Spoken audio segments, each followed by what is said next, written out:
ನಾನಾ ಬೇಡಿಕೆ ಈಡೇರಿಕೆಗೆ ಆಗ್ರಹಿಸಿ ಮಾನ್ವಿ ತಾಲೂಕಿನ ಪೋತ್ನಾಳ್ ಗ್ರಾಮದಲ್ಲಿ ಪೋತ್ನಾಳ್ ನಾಗರಿಕರ ವೇದಿಕೆಯಿಂದ ಒತ್ತಾಯಿಸಿ ಪ್ರತಿಭಟನೆ ನಡೆಸಲಾಯಿತು. ರಾಯಚೂರು ಮತ್ತು ಸಿಂಧನೂರು ಮುಖ್ಯ ಹೆದ್ದಾರಿಯಲ್ಲಿರುವ ಪೋತ್ನಾಳ ಗ್ರಾಮವು ಸುತ್ತಮುತ್ತಲಿನ 40ಕ್ಕೂ ಹೆಚ್ಚು ಗ್ರಾಮಗಳಿಗೆ ಕೇಂದ್ರವಾಗಿದೆ. ಆದರೆ ಪೋತ್ನಾಳ್ ಜಿಲ್ಲಾ ಪಂಚಾಯಿತಿ ಕೇಂದ್ರವಾಗಿದ್ದರೂ ಊರುಗಳಿಗೆ ತೆರಳುವ ಪ್ರಯಾಣಿಕರಿಗೆ ಅಗತ್ಯವಾದ ಬಸ್ ನಿಲ್ದಾಣ, ತಡೆರಹಿತ ಬಸ್ಸುಗಳ ನಿಲುಗಡೆ, ಸಾಮೂಹಿಕ ಶೌಚಾಲಯ ವ್ಯವಸ್ಥೆ ಇಲ್ಲವಾಗಿದೆ ಎಂದು ಆಕ್ರೋಶ ವ್ಯಕ್ತಪಡಿಸಿದರು. ಗ್ರಾಮದ ಜನರಿಗೆ ಕುಡಿಯುವ ನೀರಿನ ತೊಂದರೆ ನಿವಾರಣೆಗೆ ಕುಡಿಯುವ ನೀರಿನ ಕೆರೆಯನ್ನು ನಿರ್ಮಾಣ ಮಾಡಬೇಕು. ಗ್ರಾಮದಲ್ಲಿ ಪದವಿ ಕಾಲೇಜು, ಪ್ರವಾಸಿ ಮಂದಿರ, ತಾಯಿ ಮಕ್ಕಳ ಆಸ್ಪತ್ರೆ, ಸಮುದಾಯ ಆರೋಗ್ಯ ಕೇಂದ್ರ, ಸಿಬ್ಬಂದಿಗಳಿಗೆ ವಸತಿ ಸೌಲಭ್ಯ, ಈ ಭಾಗದ ಮುನಿರಾಬಾದ್ ಮಹಿಬೂಬ್ ನಗರ ರೈಲು ಮಾರ್ಗ ಕಾಮಗಾರಿಯನ್ನ ತ್ವರಿತವಾಗಿ ಪೂರ್ಣಗೊಳಿಸಬೇಕು ಎಂದು ಆಗ್ರಹಿಸಿದರು.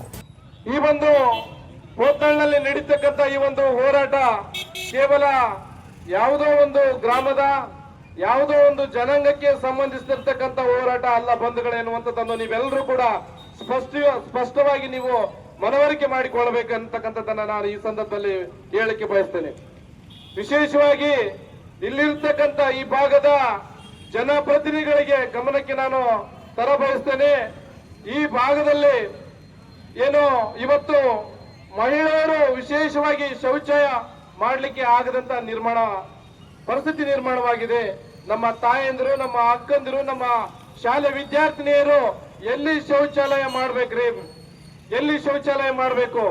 ಬೇರೆ ಊರುಗಳಿಂದ ಆಗಮಿಸಿರ್ತಕ್ಕಂಥ ಆ ಮಹಿಳೆಯರು ಕೂಡ ಎಲ್ಲಿ ಶೌಚಾಲಯ ಮಾಡಬೇಕು? ಮತ್ತು ಬಸ್ ನಿಲ್ದಾಣನೇ ಇಲ್ಲ. ಇಂಥ ಒಂದು ಪರಿಸ್ಥಿತಿಯಲ್ಲಿ ನೀವು ರಾಜಕಾರಣವನ್ನ ಮಾಡ್ತಿದ್ರಿ. ರಾಜಕಾರಣದ ಜೊತೆಗೆ ಈ ಭಾಗದ ಅಭಿವೃದ್ಧಿ ಕಡೆಗೆ ಹೆಚ್ಚಿನ ಗಮನವನ್ನ ಹರಿಸಬೇಕನ್ನುವಂಥದ್ದು ಕೂಡ ಬಹಳ ಮಹತ್ವವಾಗಿರ್ತಕ್ಕಂಥ ಅಂಶ. ಹಾಗಾಗಿ ವಿಶೇಷವಾಗಿ ಇವತ್ತು ಈ ಪೋತ್ನಾಳ ಹಿರೇಹಳ್ಳ, ಈ ಪೋತ್ನಾಳ ಹಿರೇಹಳ್ಳದ ಬಗ್ಗೆ ನಾವು ಮಾತಾಡ್ತಾ ಬಂದಾಗ ಡಿಸಿ ಅವರಿಗೆ, ಎಡಿಸಿ ಅವರಿಗೆ, ಈ ಭಾಗದ ಕೆಲವು ಜನಪ್ರತಿನಿಧಿಗಳಿಗೆ ಗಮನಕ್ಕೆ ತಂದ್ರು ಕೂಡ ಅದು ಸಾಧ್ಯವಾಗ್ತಾ ಇಲ್ಲ. ಸುಮಾರು 40 ಹಳ್ಳಿಗಳು ಕೂಡ ಇಲ್ಲಿ ಈ ಮುಖಾಂತರವಾಗಿ ಹರಿದು ಸಾಗ್ತಾ ಇದೆ ಹಿರೇಹಳ್ಳ.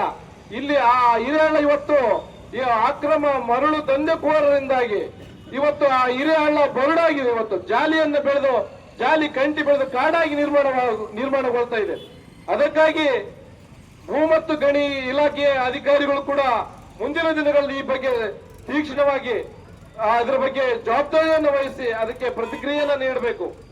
ಇಲ್ಲದೆ ಹೋದಲ್ಲಿ ಮತ್ತು ಈ ಪೋತ್ನಾಳ್ನ ಅದು ಒಂದೇ ಸಮಸ್ಯೆ ಅಲ್ಲ, ಮತ್ತು ಇನ್ನಿತರ ಹಲವಾರು ಸಮಸ್ಯೆಗಳಿದ್ದಾವೆ. ಈ ಹಿರೇಹಳ್ಳ ಅಂತಕ್ಕಂಥದ್ದು ಅಷ್ಟೇ ಅಲ್ಲ, ಈ ಪೋತ್ನಾಳ್ನಿಂದ ಉದ್ಬಳವರೆಗೆ ಆಗ್ತಕ್ಕಂಥ ಇದು ಸ್ಟೇಟ್ ಹೈವೇ ಆಗಬೇಕಾಗಿದೆ. ಯಾಕಂತಂದ್ರೆ ಈ ಮುಖಾಂತರವಾಗಿ ಹಲವಾರು ನಗರಗಳನ್ನ ಇನ್ನು ಮುಂದೆ ಸಾಗುವಂತದ್ದು ಕೂಡ ಇದೆ. ಹಾಗಾಗಿ ಅದು ಒಂದು ಅಲ್ಲದೆ ಮತ್ತು ಸಮುದಾಯ ಆರೋಗ್ಯ ಕೇಂದ್ರ ಮುಂಜೂರಾಗಿದೆ. ಎಲ್ಲಿರಿ ಮುಂಜೂರಾಗಿದೆ? ಯಾವಾಗ ಮುಂಜೂರಾಗ್ತದೆ? ಯಾವಾಗ ಕಾಮಗಾರಿ ಪ್ರಾರಂಭವಾಗ್ತದೆ? ಯಾಕ ನಮ್ಮ ತಾಯಂದಿರು ಇವತ್ತು ನೋಡಿ, ಇವತ್ತು ತಡೆರಹಿತ ಬಸ್ಸುಗಳು ಅಂತೇಳಿ ಮಾಡಿದ್ದಾರೆ. ಈ ಬಸ್ಗಳಿಗೆ ಯಾರು ಕೂಡ ಕೈ ಎತ್ತರು ಕೂಡ ನಿಂದಿಸದೆ, ಖಾಲಿ ಸೀಟ್ ಇದ್ರೂ ಕೂಡ ರಾಜಾರೋಷವಾಗಿ ಬಸ್ಸುಗಳು ಸಾಗಿ ಹೋಗ್ತವೆ ಪಟ್ಟಣದಿಂದ.